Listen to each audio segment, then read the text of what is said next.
नमस्कार दोस्तों। एक भाई का जिक्र होता है तो रामायण और महाभारत के भाइयों का भी ख्याल आता है कि राम लक्ष्मण भरत शत्रुघ्न और अर्जुन भीम नकुल सहदेव युधिष्ठिर ये भी भाई हुआ करते थे। लेकिन ये बातें सतयुग त्रेता द्वापर की थी, कलयुग की नहीं थी। कलयुग में रहकर कोई ऐसा भाई मिले बहुत ही बिरले होता है परिवार में। घटना 23 अगस्त 2024 की है।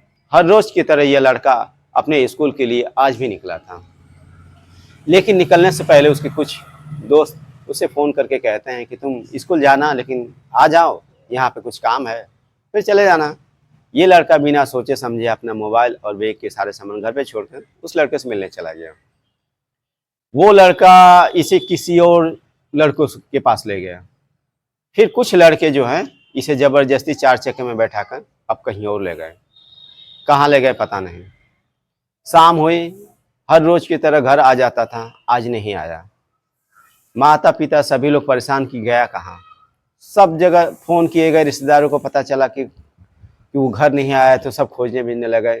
लोग उसके घर पे जुटने लगे, दूर दूर से लोग पहुँचे, भाई कहाँ गया। किसी को कोई खबर नहीं। थाने में भी लोग सोचे कि रिपोर्ट लिखवा दे, कुछ लिखवाएं कि नहीं लिखवाएं पता नहीं। तो ये 23 गई, 24 दिन भर बीता, उसका कोई खबर पता नहीं। 25 तारीख को सुबह 8 बजे किसी ने बताया कि घर से 100 मीटर 200 मीटर दूरी पर एक पुराना हॉस्पिटल है, उसी से दुर्गंध आ रही किसी चीज़ की। जब वहाँ पे लोग पहुँचे तो उस लड़के की शरीर को किसी बल्ली या पिलर कहिए लकड़ी का, उसी में बांध कर उसे लटकाया गया था। अब रोना पिटना चालू। लगभग 60 घंटे हो चुके थे उस लाश को, उस बॉडी को। अब उसमें से दुर्गंध आना लगी तो रोना पीटना चालू। पुलिस प्रशासन सब अलर्ट। अब खोजबीन चालू। पता चला कि उसके दयाद पटीदार यानी भाई का ही भाई मिलकर उसे मरवाया है। अब वो लोग मौके से फरार हो गए। पुलिस उसे ढूंढ रही है, खोज रही है। धीरे धीरे करके सब पकड़ाए। ऐसे करके 8, 10, 12, 14 लोग पकड़ाए उनमें हाथ। एक लड़के को मारने के लिए 10, 12, 14 तकरीबन लोग इस तरह शामिल थे उसमें। सभी लोग पकड़ा गए। पुलिस प्रशासन सॉरी हर कुछ तेज था, मामले को सब देख रहे थे। लेकिन कहने का मतलब ये है, एक बेटा जा चुका है, उसे पोस्टमार्टम के लिए भेजा गया। पोस्टमार्टम का बॉडी आई, बॉडी से इतनी दुर्गंध थी कि स्प्रे मार मार कर काम चलाया जा रहा था। हो गया। अब क्या हो, न्याय कैसे मिले। तो जो अपराधी थे, वारदात को अंजाम दिए थे, वो ये कह रहे हैं कि तुम्हारे 2 बेटे हैं, एक को तो हमने खत्म कर दिया, अब वापस आएंगे तो दूसरे को भी खत्म कर देंगे। ऐसे होते हैं दर्द दयाद या पटीदार।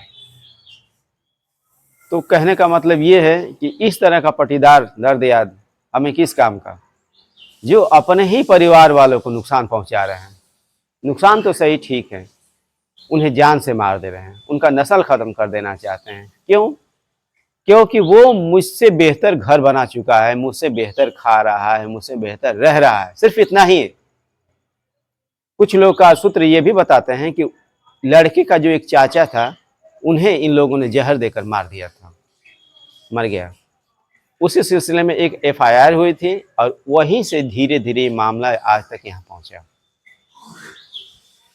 तो दोस्तों, कहने का मतलब ये है कि इस घटना से हमें यही समझ में आता है कि बचपन में एक भाई भाई के लिए सब कुछ हुआ करता है, लेकिन समय बीतता है, जब उसकी शादी हो जाती है, बड़ा हो जाता है, तो भाई ही भाई का खून का प्यासा हो जाता है।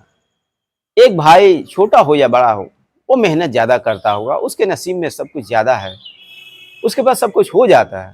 तो दूसरा भाई छोटा हो या बड़ा हो, उसके पास नहीं होता, वो मेहनत कम करता हो, उसके पास बुद्धि कम हो, सभी एक जैसे तो हो नहीं सकते हैं। जिसके पास 5 भाई 10 भाई 7 भाई हो, बराबर तो कोई नहीं रह सकता है। तो इसमें जलन की भावना का क्या मतलब है।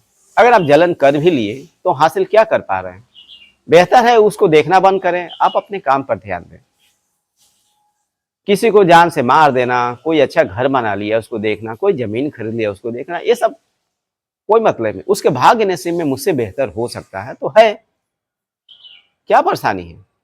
लेकिन नहीं, वो मुझसे बेहतर क्यों है तो मैं उसे आगे बढ़ने नहीं दूंगा। ऐसे करके लोग उसके परिवार के सदस्य को ही मार देते हैं। अब जाएंगे जेल, छूट के आएंगे भी तो उनका समाज में क्या इज्जत रहेगा, वो इज्जत तो नहीं रहेगी जो रहनी चाहिए। लेकिन उन्हें कोई फर्क नहीं पड़ता। हमें ये सीखना है दोस्तों, अगर हमारे पास भी भाई भतीजे हैं तो इस घटना से यही सबक मिलते हैं कि इस तरह का चीजें ना करें। अगर आपसे उनसे ना बनती हो तो आप उनसे बेहतर है बात करना छोड़ दें। बात करना छोड़ देंगे तो बात वहीं तक खत्म हो जाएगी।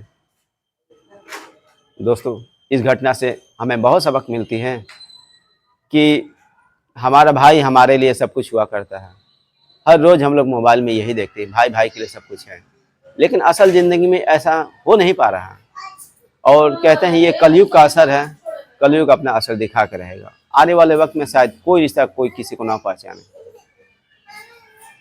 तो इस चीज़ को यही समाप्त करते हैं। भाई है तो भाई से अगर दुश्मनी है तो आप उससे बातें ना करें, उसे अपने रास्ते पे जाने दें। उसे मारना पीटना, लोगों से मरवाना आप हासिल नहीं कर पा रहे हैं कुछ। जेल जाएंगे, आपसे अगर वो पहुंचा हुआ आपको भी आके मार देगा, आपके बच्चों को मार देगा। क्या मिला? कुछ नहीं है। एक आंख फोड़ने के बजाय दूसरी आंख फोड़ दे तो सारी दुनिया अंधी हो जाएगी। दोस्तों, उम्मीद करता हूँ इस कहानी से हमें ये शिक्षा मिलेगी कि हम लोग सही चीज़ों को अपनाएं, गलत चीज़ों को ना अपनाएं। कोई आगे बढ़ता है, दोस्त भाई बहन कोई भी हो, बढ़ने दें। अगर वो बढ़ा रहेगा तभी तो हमारा मदद करेगा।